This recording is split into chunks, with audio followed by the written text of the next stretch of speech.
all, it's the 21st of October 2017 and you're here with Dan in Essex, UK, down the allotment. So certain parts of the UK are enduring Storm Brian today.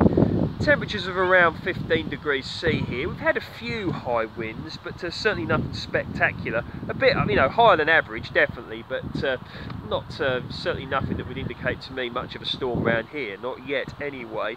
A few spots of rain. Earlier in the week we had a lot of rain one day, but today's been quite pleasant with the sun coming out at times, so quite happy about that for the autumn.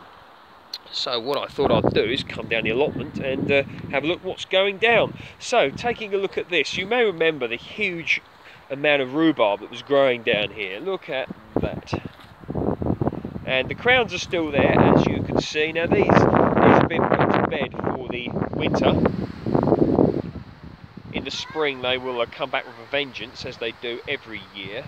And we've got some Swedes, look.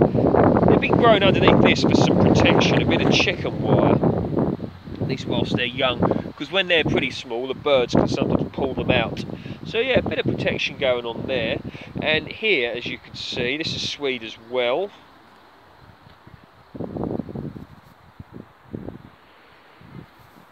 They don't need protection when they're this size because you know, nothing's going to really attack them.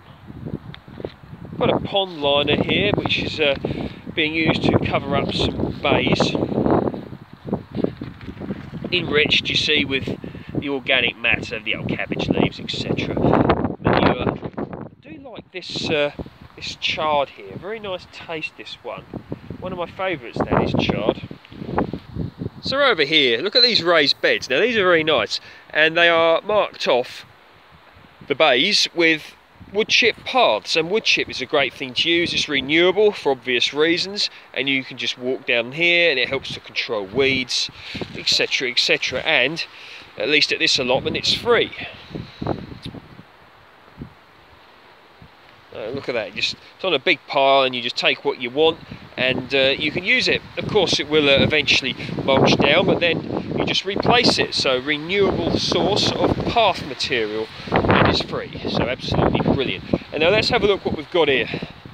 Now brassicas growing away in this raised bed. You can see how the raised beds are constructed if you're interested. Look, certainly nothing complicated about it. You've got your bit of wood there, look, in the ground, screwed on and screwed on in there. Yeah, I was watching Gardener's World yesterday and I saw that, I forget his name now, that chap that was making coal frames out of pallets. Quite like that actually, because pallets, you know, you can generally get hold of, because a lot of people want to get rid of them for when they have deliveries at home or whatever. He was making pallets and it had like a plastic polypropylene top or whatever on there, and it showed just how to make some coal frames, and coal frames can be brilliant for prolonging the season, you know, so you can start things off earlier, carry them on a bit later, so you can have a microclimate if you want to grow something that requires a bit of a higher temperature in there, keep the rain off, keep the birds off, etc. But yeah, I quite enjoyed that. So yeah, kale, you see that kale there, look at that, nice. Now when brassicas are this size at this time of year, they don't really have predators, so to speak. I mean, you might get to the mice might go for a nibble or something like that, but there's no cabbage white butterflies around anymore,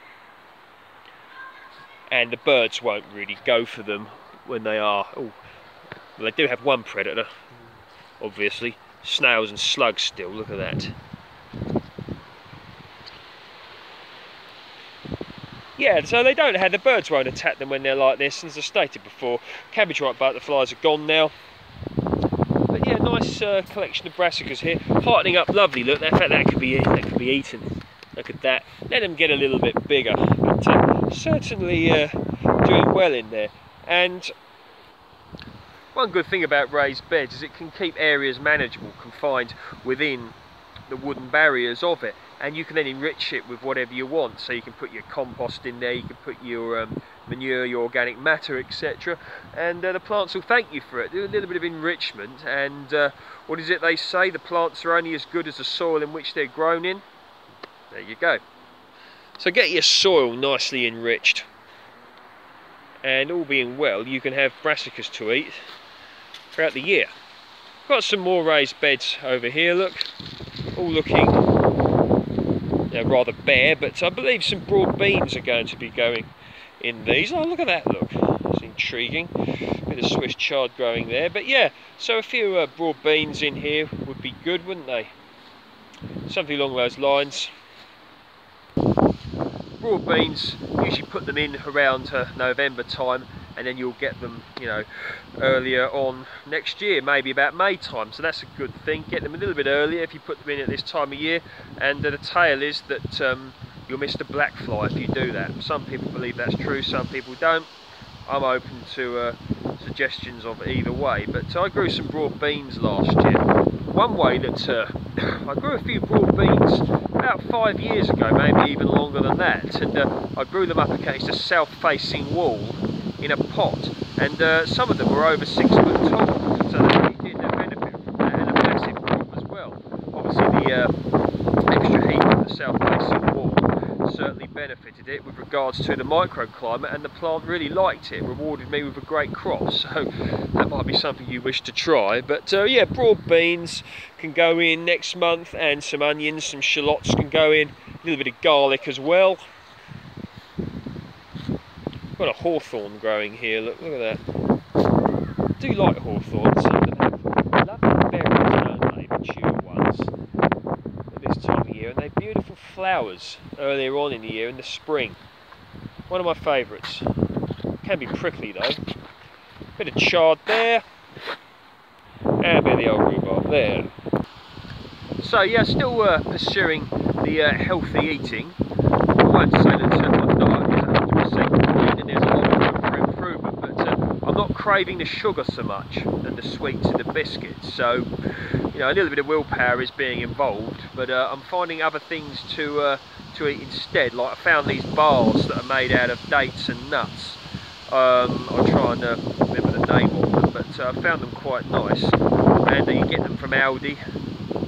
I'm finding they help to satisfy the sweet tooth, and they've got date paste in them and green tea extract. So obviously got healthy stuff in, but I'm finding eating one of them is now the same as what was like eating a chocolate bar before, or a chocolate biscuit. So I'm going to keep pursuing it, and hopefully next year grow a lot more food and try. I'm going to try to go, obviously won't be able to go 100% self-sufficient, but a lot more sufficient, and just to keep working on it and just keep progressing on it.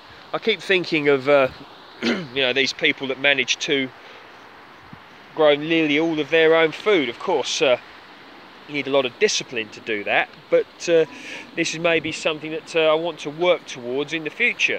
But having an allotment is a good part of that, and as you guys know, I'm always urging people to start growing their own food. So the winds are starting to get up a little bit now. I've got a silver birch tree here. I do love these trees. There you go, look. Bit of a gust there, look.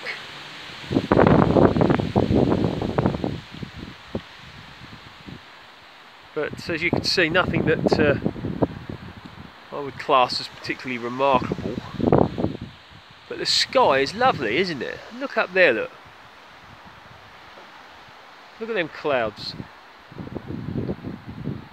Oh well, everybody out there, keep safe, keep well, try and keep healthy,